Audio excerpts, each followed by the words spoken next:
What's up everybody, what's up guys, welcome back to my channel. Oh my god, today we're going to talk about one champion. I don't know if you guys have heard about Francis Ngannou.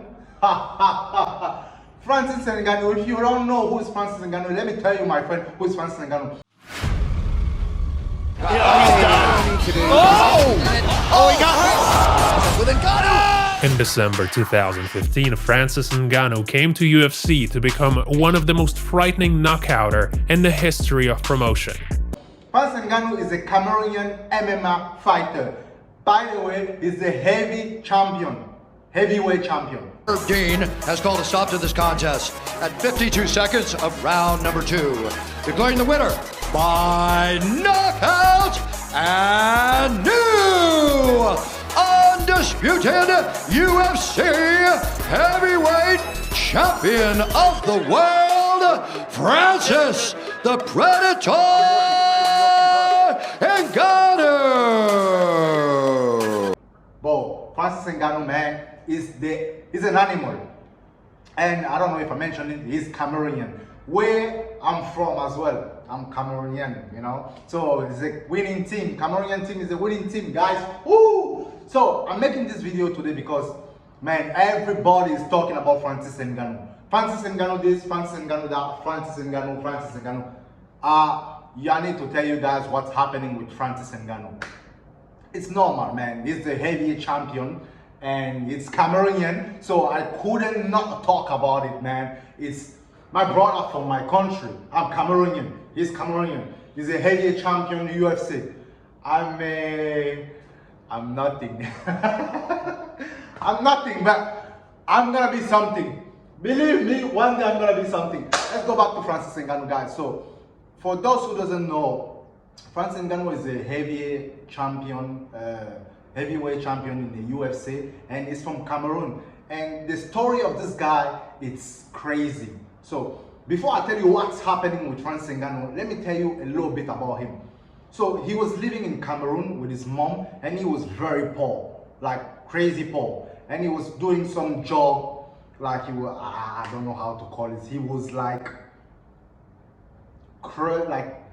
oh man, I'm sorry, man, my English is not that good. I don't know how I'm gonna say it. He was like peeling the floor, you know. I'm gonna put a video to see what he was doing.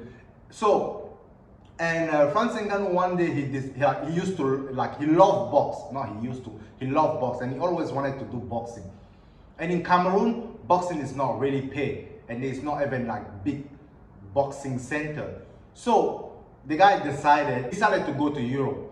And you know, guys, when we're in Cameroon, and you're poor, it's very hard for Cameroonian us who are poor to leave the country, because you need to have a passport, and on top of that you need to ask a visa, and on top of that you need to wait for a month, and it's not even sure that they're going to give you a visa because you don't have any money.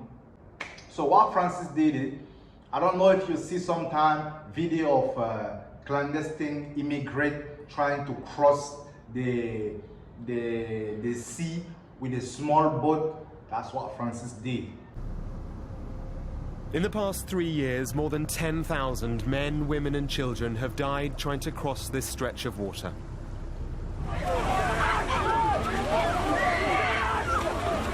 Migrants. People. Each one had a story, a hope, a dream.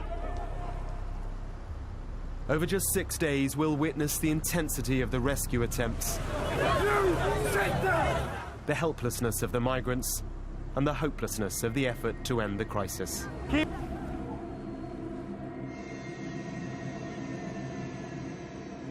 This is what death and survival looks like. He went to first another country, which I'm not sure about it. I'm not sure about the name. I think it was Morocco or Algeria. He went through that country, and then and all this, he didn't take a plane ticket. No, he was going by road from the Cameroon to another African country who had a border with another country in Europe. And so he did that. He took a clandestine immigrant small boat and he crossed the sea, and many people died trying to do that. And by the way, I would love to pay a minute of silence for one of my classmates that I went to school with. He tried to do that a couple of weeks ago. He was living in Tunisia, and he tried to do it with his girlfriend and with his baby mama and his daughter, who was 4 years old. So may his soul rest in peace. They both died. Like the three of them died. They were in a small boat where there were 18 people, and they tried to cross the sea with a small boat, and him was on the boat, his baby mama and his daughter, they all died. So I would like to have a minute of silence for it. So now let's go back to Francis Ngannou. So now Francis Ngannou managed to move from Africa to Europe. He went to France, and there with a small boat, like, you know, he was an immigrant, and he crossed the sea on a small immigrant boat, and he made it to Europe. Now when he's in France, the guy didn't have nobody, the guy didn't have money, and he found himself being homeless. And while he was homeless, he was trying to go to the gym. And there was one gym where he was going to the gym, and because he didn't have money to pay the membership, he was cleaning the gym. And so the manager, the coach of the gym, saw him. He was like, so you want to train? Francis Ngannou said he want to train, but he doesn't have money to pay. So he was willing to clean the gym, and that's what he started to do. He was cleaning the gym, and at the same time he was training. That was his payment for the membership, cleaning the whole gym. And bro, that's some determination there. So the guy started to train boxing, and his coach told him, listen, you are very strong, I think you should go to MMA.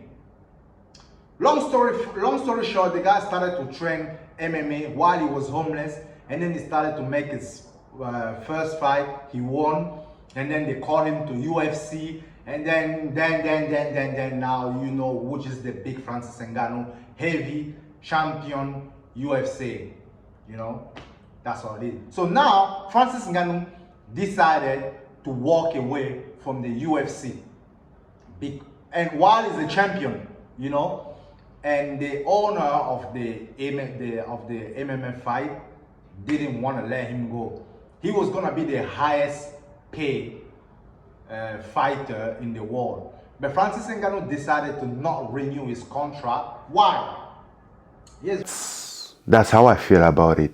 It's just unfortunate that we didn't come to a term, which I wish we could have, but it is what it is, you know. But as an independent contractor, I have to look up to myself and do what's right for me. And everyone out there should do the same for themselves. Why? Francis Ngannou asked them 3 things. Francis Ngannou asked them health insurance for the fight.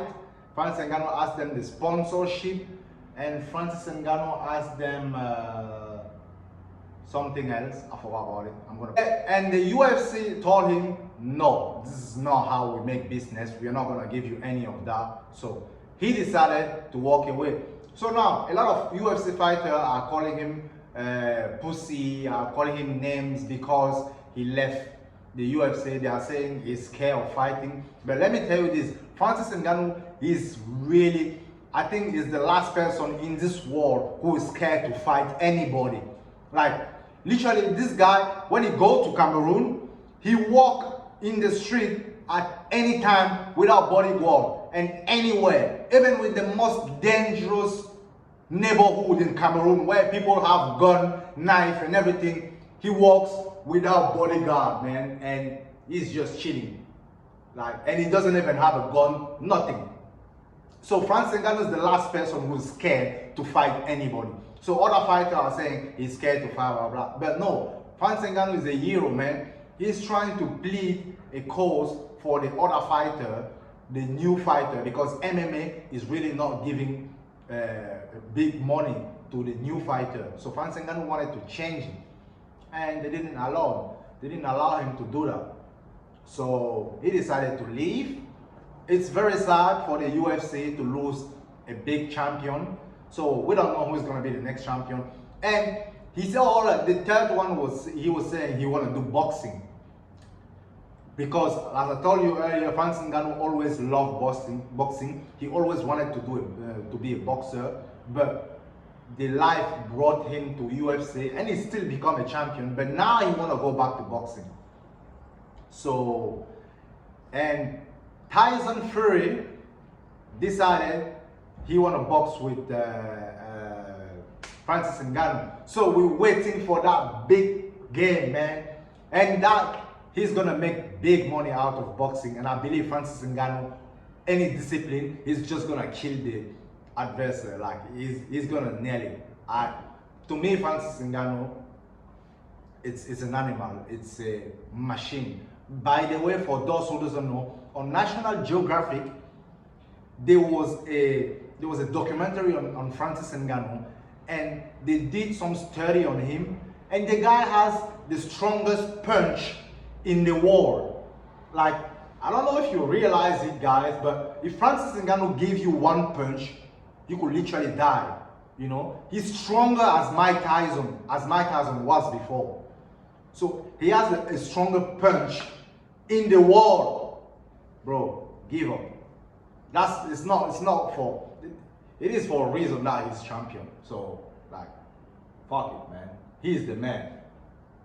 So I'm team Francis Ngannou. I'm team Cameroon, and I will follow the guy everywhere he go. So Francis Ngannou, if you see that, just know that you have a young YouTuber here who loves you, who follow you, and who ride with you. And good luck for the next chapter of your life, Francis Ngannou. Thank you so much for watching this video, and let's stay tuned. I couldn't not make this video, man. I love Francis Ngannou, and I'm Cameroonian, and I can't wait to see what's gonna happen. Thank you so much for watching this video.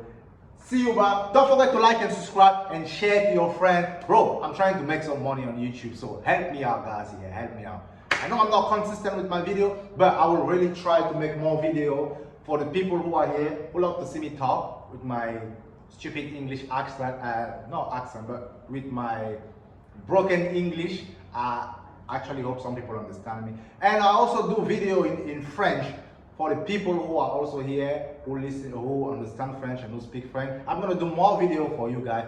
Thank you so much for watching this video. Thank you. Bye.